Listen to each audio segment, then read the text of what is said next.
Shalom Bapak Ibu, kita melanjutkan dalam seri Teologi Perjanjian Lama dan kita akan membahas dalam sesi ini Teologi Perjanjian Lama mengenai kitab Nabi-Nabi kecil, 12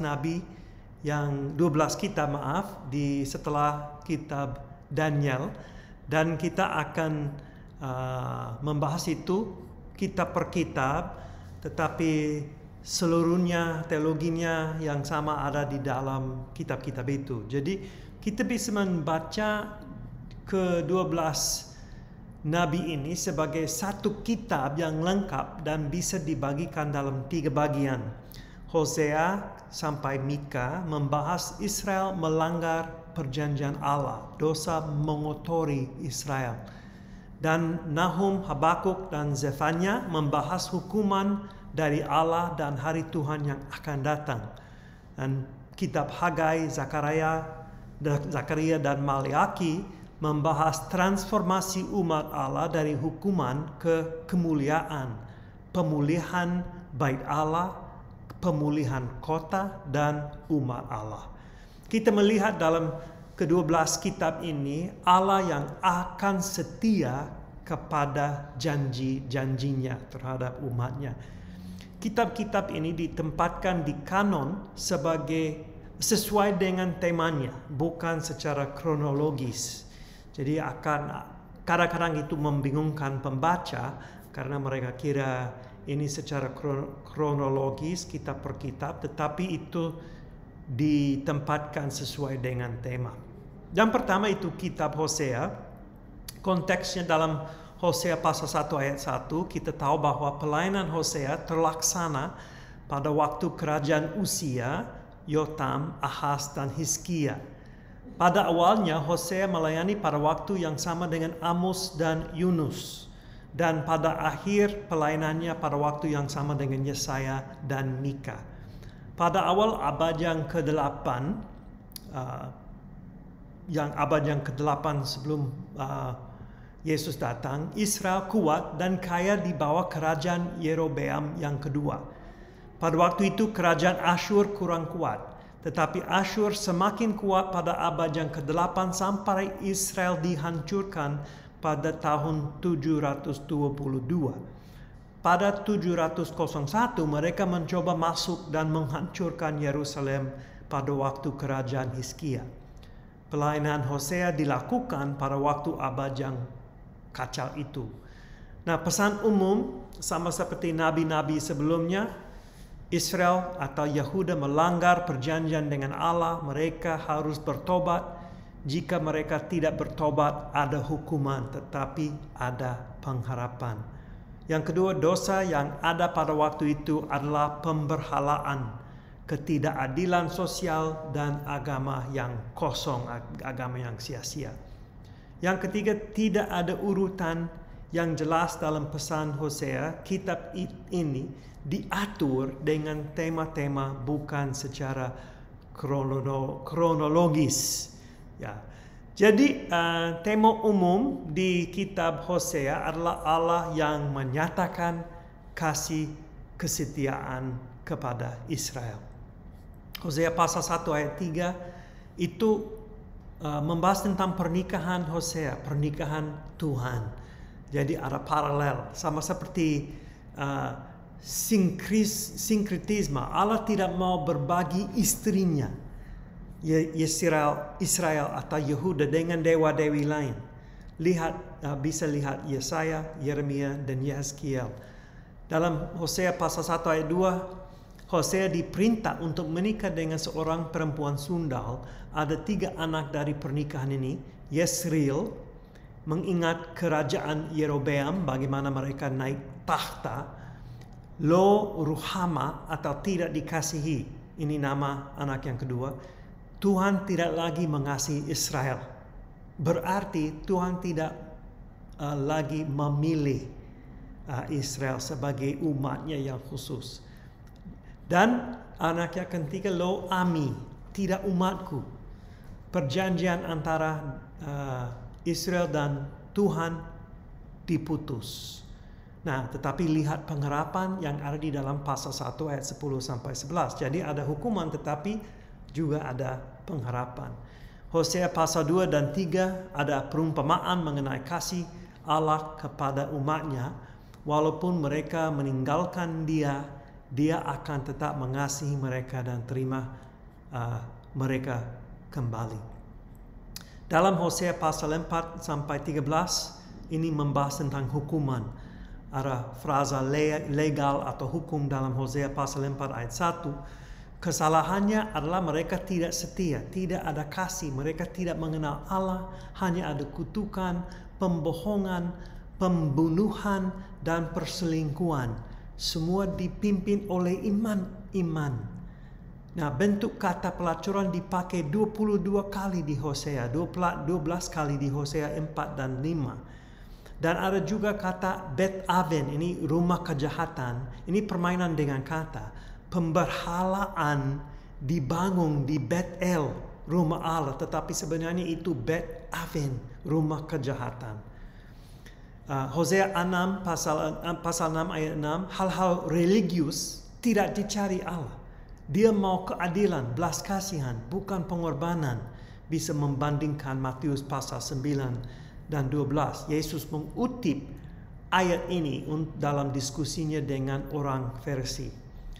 Dalam pasal 8 ayat 1, Israel menganggap mereka benar dan tetap menyembah Allah, tetapi Allah menolak agama mereka. Ada hukuman yang jelas yang akan jatuh. Dan Hosea pasal 11 ada perumpamaan bapa dan anak. Oleh karena Allah adalah bapa, dia akan mengembalikan umatnya. Hosea pasal 1 ayat 1, ketika Israel masih muda, ku kasihi dia, dan dari Mesir ku panggil anakku itu. Dan Matius pasal 2 ayat 14 sampai 15, ini penggenapan tipologis. Yesus datang sebagai Israel yang sempurna, bukan Israel yang pernah gagal. Hosea pasal 12 ayat 9, tetapi aku adalah Tuhan Allahmu sejak di tanah Mesir. Ada pentingnya Allah mengingatkan mereka tentang Mesir. Itu apa? Allah menekankan hubungan mereka dengan dia. Dialah yang menyelamatkan mereka dari perbudakan. Dan dia yang layak untuk diingatkan sebagai Bapa mereka, Allah mereka. Dan ada penipuan dalam tindakan mereka sama seperti Yakub. Dan Hosea pasal 14, seruan terakhir untuk pertobatan. Jadi anak Israel atau Yahuda itu mereka menjadi pelacur di depan Tuhan. Tetapi Tuhan setia terhadap janjinya. Dia akan menerima mereka kembali sebagai istrinya, sebagai anak-anaknya. Dan itu hukuman tetapi ada pengharapan. Dalam kitab Yoel, kitab yang kedua dalam ke-12 kitab ini, nabi-nabi kecil, konteksnya sebenarnya tidak ada catatan tentang waktu nubuat ini diberikan. Ada yang pikir nubuat ini diberikan sebelum Asyur menghancurkan Israel. Ada yang pikir sebelum Babel menghancurkan Yerusalem. Tapi pesan umum itu latar belakang adalah Ulangan pasal 28 ayat 38 dan 42. Ada anggapan Israel sudah tahu mereka melanggar perjanjian. Hanya ada hukuman dan seruan untuk bertobat. Nah, struktur kitab Yoel ada hukuman dengan belalang dan respons Tuhan, pemulihan masa depan dan hukum kepada bangsa-bangsa. Allah akan menolak dan menghukum apati. Jadi mereka apatis dan Tuhan akan menghukum itu mau mereka bertobat. Jadi dalam Yoel pasal 1 ayat 1 sampai pasal 2 ayat 17 itu tulah belalang.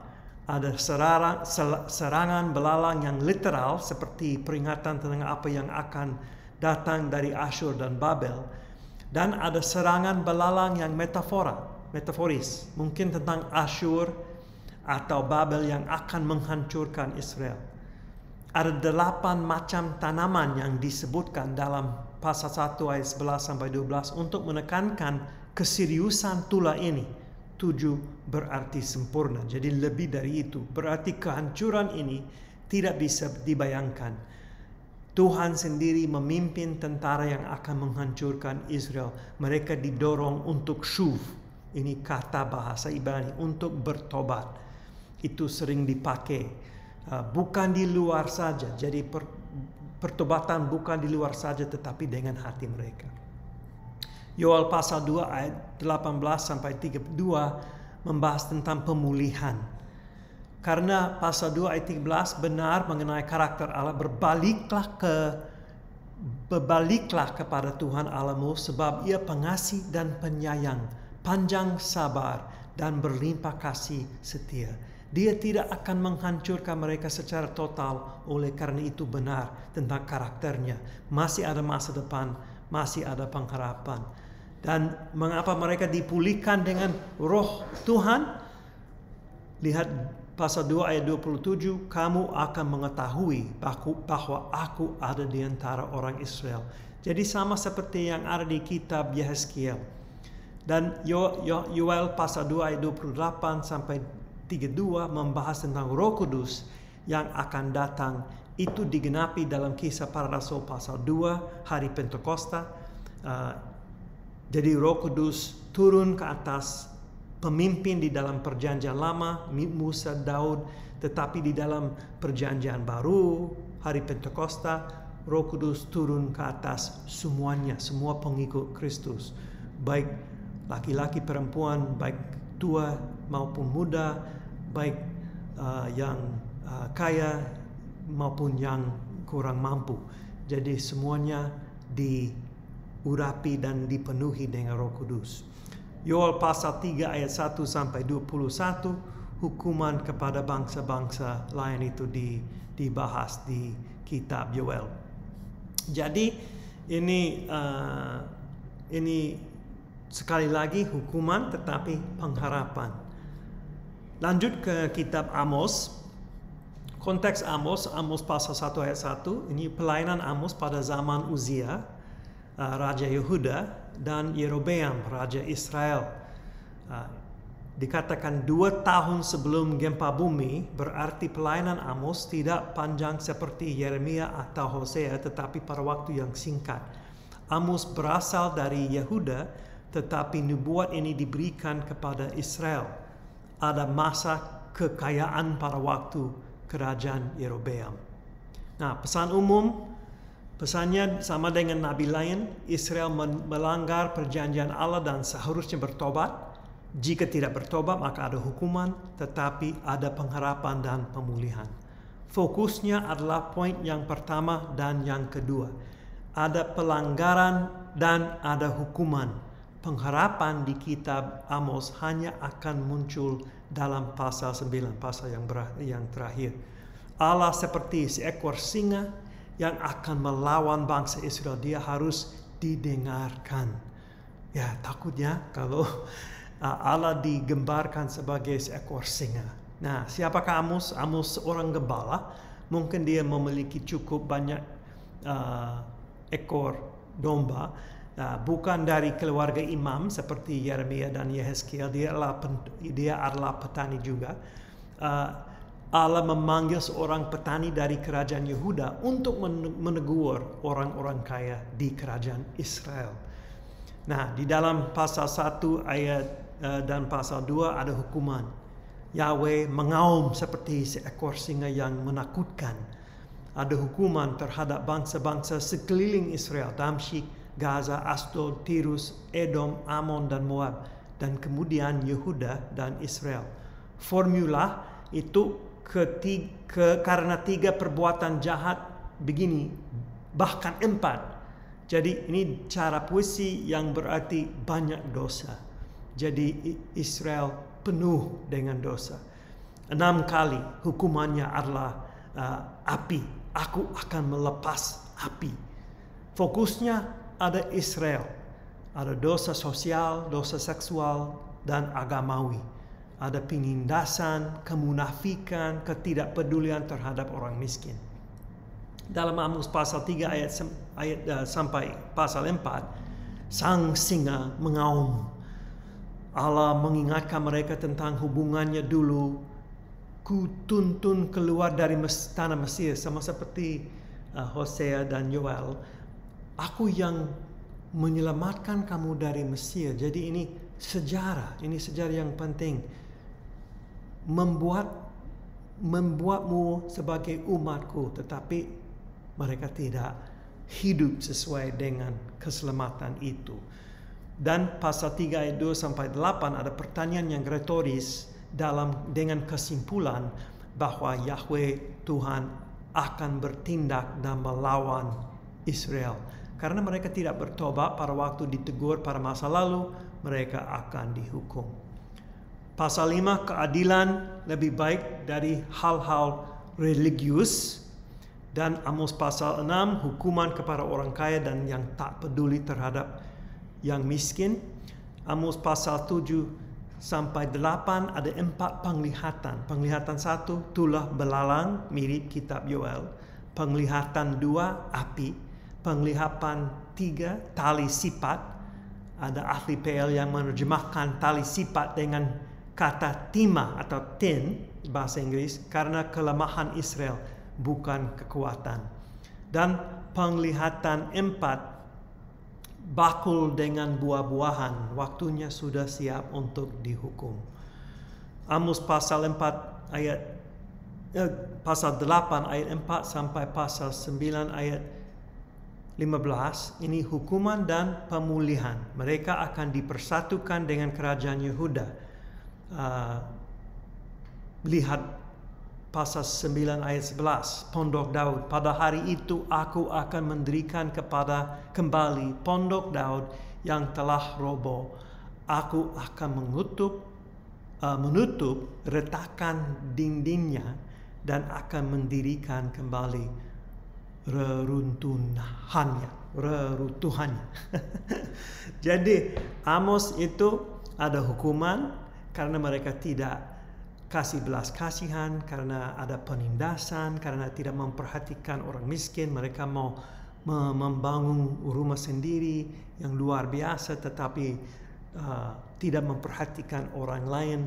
Jadi ada hukuman yang akan datang. Terus Obadja itu satu pasal aja dalam kitab ini. Pesannya dibuat tentang Edom setelah Yerusalem jatuh pada 586. Edom mengambil keuntungan sendiri dalam penderitaan Yehuda. Jadi ada hukuman yang akan jatuh ke atas Edom. Edom hidup dalam kesombongan karena lokasi mereka, kekayaan mereka, teman-teman mereka, dan pemimpin-pemimpin mereka. Tetapi mereka tetap akan dihancurkan. Jadi tema umum itu kesombongan akan dihukum. Bisa lihat kesamaan antara kitab Obadja dan Yeremia pasal 49 ayat 7 sampai 22. Masa depan Yehuda masih ada, tetapi Edom akan dihancurkan secara total. Nah, itu ada hari Tuhan yang akan datang. Yang kelima itu Yunus, dan ini mungkin sering dibaca oleh Bapak Ibu atau sudah tahu ceritanya. Konteksnya itu genre narasi, bukan saja nubuat. Cerita tentang Nabi Yunus dan bukan peringatan kepada Yehuda atau Israel. Jadi ini cerita tentang Nabi pribadi, kehidupannya dan pengalamannya sendiri. Kita bisa lihat 2 Raja pasal 14 ayat 25, Yunus melayani pada waktu kerajaan Yerobeam yang kedua, sama waktunya dengan Hosea dan Amos. Dia melayani kepada Raja Yerobeam yang kedua, tetapi mayoritas pelayanannya kepada orang Asyur dalam misi. Pesan umum, pesan kitab Yunus ditemukan dalam tindakan Yunus dan Allah. Tidak bisa berlari dari Tuhan.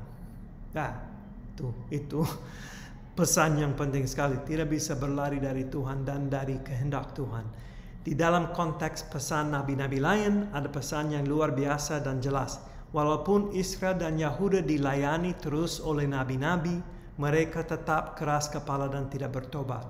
Tetapi Asyur langsung bertobat setelah dengar peringatan dari Yunus.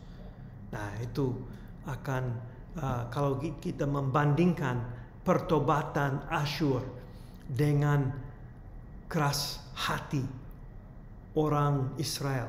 Itu luar biasa. Dan membandingkan pertobatan Asyur dengan Yesaya pasal 19 ayat 23 sampai 25. Walaupun ada hukuman di atas semua bangsa, Yesaya, Yeremia, dan Yehezkiel membahas itu, ada pengharapan bagi mereka juga jika mereka bertobat. Nah, kita tahu dalam Yesus Kristus itu digenapi. Karakter Allah adalah hal yang penting dalam kitab Yunus. Dialah Allah yang penuh dengan belas kasihan, kasih, dan kemurahan. Menurut J. Scar dalam komentari tafsiran tentang Yunus, teologi kitab Yunus, Allah berdaulat, Tuhan adalah penyelamat, semua orang perlu penyelamat itu dan bisa bertobat. Allah mau menyatakan belas kasihannya dan keselamatannya kepada semua orang. Walaupun Nabi Tuhan tidak senang dengan pertobatan orang jahat, tetapi itu yang diinginkan Tuhan, pertobatan bangsa-bangsa lain. Dalam kitab yang berikutnya yaitu kitab Mika, konteksnya Mika melayani pada waktu kerajaan Yotam, Ahaz, dan Hizkia 750 sampai 687. Semuanya itu Raja Yehuda. Dia kontemporer dengan Hosea, Yesaya, dan Amos pada waktu kerajaan Asyur semakin kuat dan menghancurkan Samaria. Pesan umum, pesan biasa sesuai dengan pola nabi-nabi, kamu melanggar perjanjian, seharusnya bertobat. Yang kedua, jika tidak bertobat maka ada hukuman. Yang ketiga, ada pengharapan untuk pemulihan. Ada kesamaan dengan kitab Yesaya tetapi lebih singkat. Mika dan Yesaya, ada kemungkinan mereka saling kenal. Jadi ada pesan yang mirip dari Yesaya dan Mika. Mika pasal 3 ayat 12 dikutip di Yeremia pasal 26 ayat 17 sampai 15. Jadi ini menarik. Kitab Mika seperti suatu simfoni dengan 3 bagian. Di bagian pertama pasal 1 dan 2 ada banyak hukuman, sedikit pengharapan. Di bagian yang kedua pasal 3 sampai 9 pasal 5 ada lebih banyak pengharapan, dan lebih lagi di bagian yang ketiga pasal 6 dan 7. Allah adalah Allah yang adil dan kasih, dan keadilan dan kasih Allah tidak bertentangan. Allah sangat senang dengan chesed. Chesed itu menggambarkan karakter Allah. Chesed itu kesetiaan, kasih kesetiaan. Chesed Allah membuat dia setia terhadap perjanjiannya. Jadi ini kitab yang pertama sampai yang ke-6. Terus kita lanjut kepada yang ke-7, Nahum. Pesan Nahum diberikan kepada Asyur oleh karena kejahatan kerajaan itu dan kekerasannya. Nahum mengacu kepada kejatuhan Tebe seperti suatu yang telah terjadi di Tebe dihancurkan oleh Asyur pada 663. Namun mengacu kepada kejatuhan Niniwe seperti sesuatu pada masa depan. Niniwe dihancurkan oleh Babel pada 612, tahun 612. Jadi pelayanan Nahum terlaksana antara 663 dan 612. Ada kemungkinan Nahum melayani pada waktu kerajaan Yosia di Yehuda, raja yang baik. Pertobatan Niniwe oleh karena pelayanan Yunus hanya sementara. Setelah pelayanan Yunus, Asyur menjadi kerajaan yang paling kuat dan mereka menguasai semua bangsa-bangsa lain di Timur Tengah, dari Asyur sampai ke Mesir. Ada pendahuluan tentang karakter Allah. Dia sabar dan besar kuasa, tetapi ia tidak sekali-kali membebaskan dari hukuman orang yang bersalah. Jadi Niniwe akan dihukum. Ini tema besar. Allah akan menghukum bangsa-bangsa jahat dan mereka jika mereka tidak bertobat. Allah adalah sang pahlawan yang ilahi yang akan mengalahkan semua musuhnya, dan Allah akan menyelamatkan orang yang setia kepada Dia. Jadi Yunus melayani orang Niniwe dan mereka bertobat, tetapi Nahum setelah itu beberapa tahun kemudian mau bernubuat kepada orang Niniwe karena mereka jahat lagi dan tidak mau bertobat. Jadi ada hukuman yang akan jadi. Nah, di dalam Habakuk, konteks Habakuk ini walaupun tidak ada referensi kepada seorang raja, kita bisa tahu bahwa pelayanan Habakuk terlaksana sebelum kerajaan Babel masuk dan menghancurkan Yerusalem pada 597 dan 586.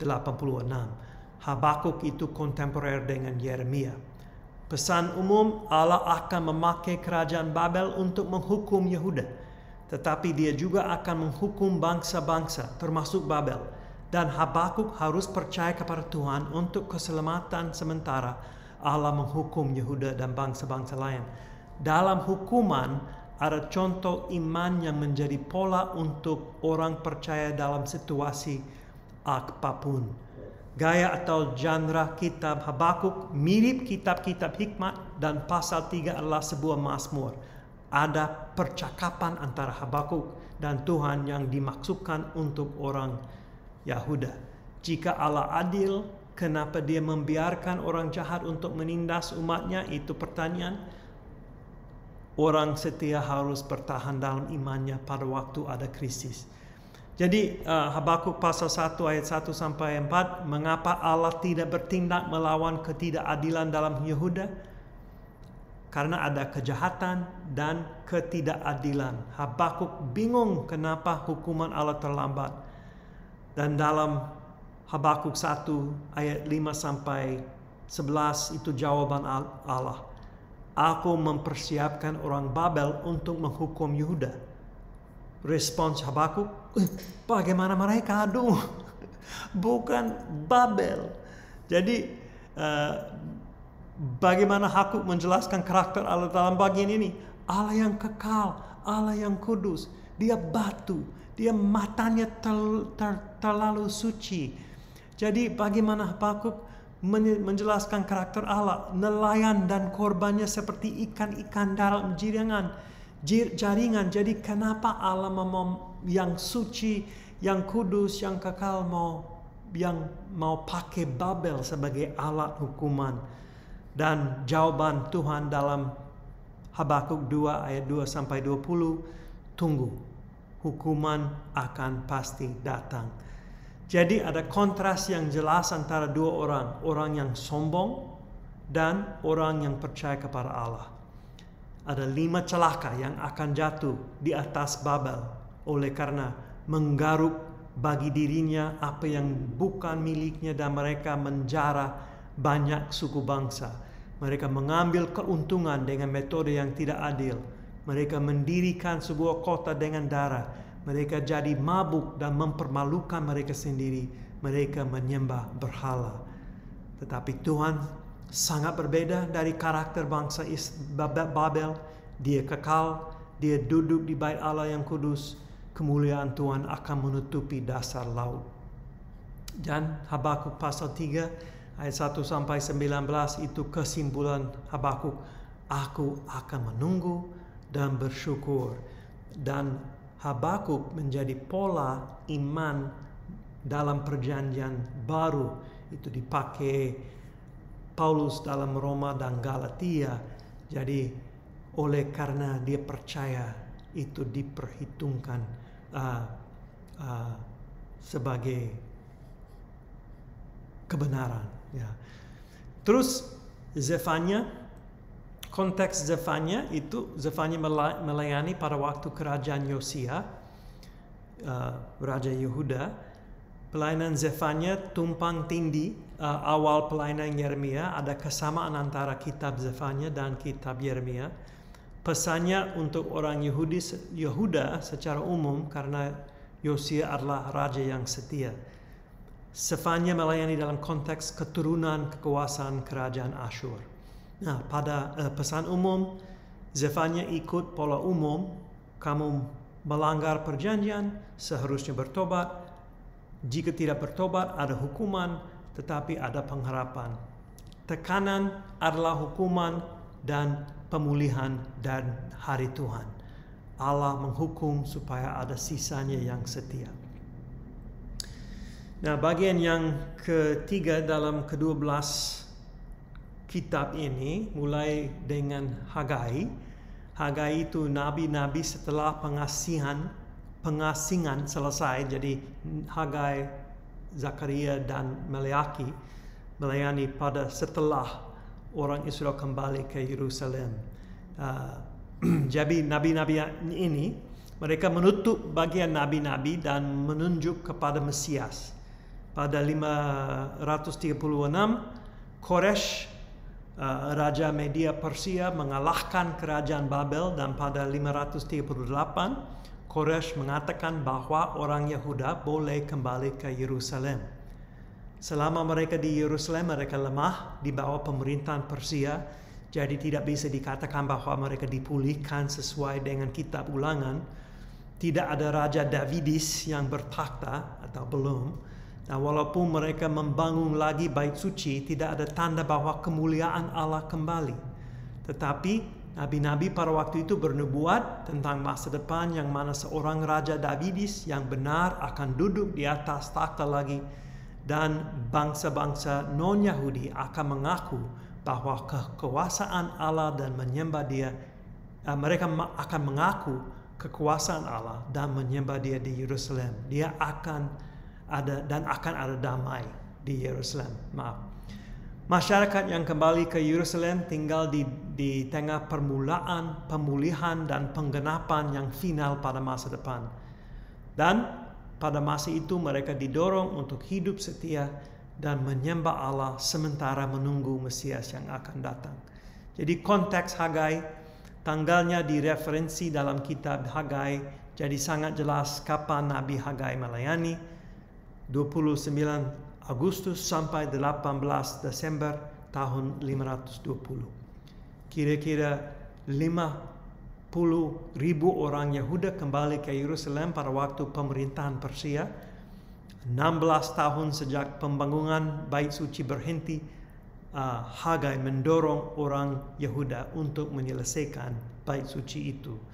Pesan umum, ada referensi kepada Raja Darius.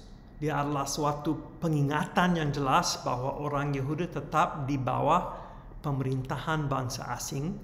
Walaupun mereka tinggal dalam tanah perjanjian, janji-janji Allah berkaitan dengan Mesias belum digenapi. Umat Allah harus keluar dari kekuasaan mereka dan menyelesaikan bait suci. Ada sesuatu yang luar biasa yang akan digenapi pada masa depan. Jadi Hagai pasal 1 ada pendorong untuk membangun bait suci, pasal 2 kemuliaan bait suci masa depan. Bait suci yang kedua sangat rendah dibandingkan dengan bait suci Salomo, tetapi Allah mendorong mereka karena Dia menyertai mereka. Ada janji bahwa kemuliaan bait suci akan menjadi lebih besar dengan bait suci Salomo. Nah, itu digenapi dalam Yesus Kristus. Lihat Kisah Para Rasul pasal 3. Petrus dan Yohanes tidak membawa emas dan perak ke bait suci. Mereka membawa firman Allah dan penyembuhan. Yesus adalah tempat kehadiran kemuliaan yang utama, tetapi kemuliaan itu belum terlihat oleh mata manusia. Itu ditulis oleh Michael Stade, tafsiran dalam Hagai. Hagai pasal 2 ayat 10 sampai 19 yang pernah dinajiskan menjadi yang diberkati, dan pasal 2 ayat 20 sampai 23 cincin meterai Tuhan. Zerubabel menjadi bayangan untuk Mesias. Ada masa yang mana keputusan tidak lagi dalam tangan raja bangsa-bangsa seperti Darius, tetapi dalam tangan Tuhan sendiri. Zakaria, konteks Zakaria, dia melayani pada waktu kerajaan Darius 522 sampai 486. Pelayanan Zakaria kontemporer dengan Hagai. Sepertinya Zakaria adalah seorang imam. Ido, kakeknya, disebutkan dalam daftar orang Yehuda yang kembali ke Yerusalem dengan Zerubabel dalam Nehemia pasal 12. Pesan umum kitab Zakaria bagian unik yang terakhir dalam kitab-kitab Nabiim, dalam sebagian unit yang terakhir, nama Zakaria berarti Yahweh mengingat, dan namanya berkaitan dengan tema kitab ini. Yahweh, Tuhan tidak lupa umatnya dan ada keselamatan, pemulihan pada masa depan. Kitab Zakaria menekankan keselamatan lebih dari kitab-kitab Nabi dalam bagian yang pertama, yaitu Hosea dan sampai Mika. Lebih apokaliptik karena dia melayani setelah orang Israel, Yehuda kembali ke Yerusalem. Fokusnya adalah masa depan. Ada konsep sekarang tapi belum. Contohnya bait suci. Ada bait suci yang dibangun lagi, tetapi ada sesuatu yang lebih mulia pada masa depan. Ada gambaran tentang bangsa-bangsa lain yang akan datang ke Yerusalem dan untuk menyembah Tuhan. Strukturnya boleh dibagi dalam dua bagian umum. Bagian pros, Zakaria pasal 1 sampai 8, dan bagian puisi, pasal 9 sampai 14. Jadi tema umum, kedaulatan Allah, Tuhan akan datang kembali, pengharapan untuk Mesias. Nah, dalam pasal 1 sampai 6 ada 8 penglihatan pada malam. Penglihatan pertama sampai ke 8 dilihat oleh Zakaria 5 bulan setelah Zorobabel mulai membangun bait suci. Penglihatan ini lebih baik dipahami dengan pandangan sekarang, tapi belum. Penglihatan 1, 4 kuda. Yahweh akan membawa pemulihan. Dia tahu apa yang terjadi di Yerusalem. Penglihatan 2, 4 tanduk. Berarti ada bangsa yang sangat kuat yang telah menghancurkan Yerusalem dan Yehuda. Angka 4 berarti dari seluruh arah. Ada bangsa kemana saja yang melawan Yerusalem. Juga ada 4 orang tukang besi yang mampu menguasai 4 tanduk itu. Penglihatan 3, seorang yang memegang tali ukuran. Yerusalem akan dipulihkan pada masa depan, akan menjadi kota yang aman. Tidak usah ada tembok karena Allah sendiri akan menjaganya. Ini sangat beda dengan kitab Nehemia, yang mana tembok harus dibangun lagi. Dan kita bisa lihat Wahyu pasal 21, Yerusalem baru aman oleh karena kehadiran Allah. Penglihatan 4, iman Yosua disucikan. Hal ini berarti pemimpin-pemimpin agama akan disucikan, berbeda dari iman-iman yang korup pada waktu pelayanan Yeremia. Pasal 3 ayat 9, dalam 1 hari saja kesalahan akan dihapuskan. Sang tunas. Kapan hal itu digenapi? Pada waktu Yesus disalibkan. Penglihatan yang kelima, kandil emas yang berhiaskan 2 pohon zaitun. Fokusnya penglihatan ini adalah Zerubabel. 2 pohon zaitun itu adalah kedua pemimpin, Yosua dan Zerubabel. Kandil emas mungkin berkaitan dengan bait suci. Dan penglihatan yang keenam, gulungan kitab yang terbang. Ada kutukan yang akan jatuh ke atas semua orang yang tidak hidup sesuai dengan firman Allah. Penglihatan yang ketujuh, perempuan dalam gantang. Kejahatan akan dihapuskan. Kefasikan digambarkan oleh perempuan itu. Kata kefasikan dalam bahasa Ibrani adalah gender feminin. Dan penglihatan yang ke-8 dalam pasal 6, 4 kereta. Ini paralel dengan pasal 1 ayat 7 sampai 17. Dan kita bisa lihat Wahyu pasal 6, ada hukuman yang akan jatuh ke atas semua bangsa yang melawan Allah. Zakaria pasal 6 sampai ayat 9 sampai 15, imam agung, ada kesatuan dengan kedudukan imam dan raja. Dan pasal 7, keadilan diwajibkan, bukan ritual saja. Ini bisa dibandingkan dengan Mika pasal 6 ayat 6 sampai 8. Zakaria pasal 8, pemulihan masa depan. Dan pasal 9 sampai 11 itu kedatangan dan penolakan Mesias. Ada hukuman di atas bangsa-bangsa lain. Raja Mesias akan datang dengan kemenangan, tetapi akan naik seekor keledai, bukan kuda, sebagai Raja Damai. Ada pemulihan untuk Israel Yehuda, tetapi Mesias ini akan ditolak oleh umatnya. Kita bisa lihat Yeremia pasal 53. dia ditolak, jadi ada hukuman. Zekaria pasal 12 sampai 14 ini membahas tentang kedatangan dan penerimaan Mesias. Tuhan sendiri akan datang. Ada ratapan karena umat Allah yang menolak dia dan mereka menyadari itu. Perjanjian Allah dengan umatnya akan dipulihkan dan ada kerajaan besar di dunia dengan Yahweh yang memerintah. Semua bangsa akan menyembah dia. Jadi ini apokaliptik. Itu membahas tentang tahap-tahap kedatangan Tuhan. Kadang-kadang beberapa yang digenapi oleh kedatangan Yesus yang kedua, dan beberapa akan digenapi oleh kedatangan Yesus beberapa digenapi dalam kedatangan Yesus yang pertama, dan ada beberapa lagi yang akan digenapi pada waktu Yesus datang kembali. Kitab yang terakhir itu Maleaki. Konteks nama Maleaki berarti pemberitaku.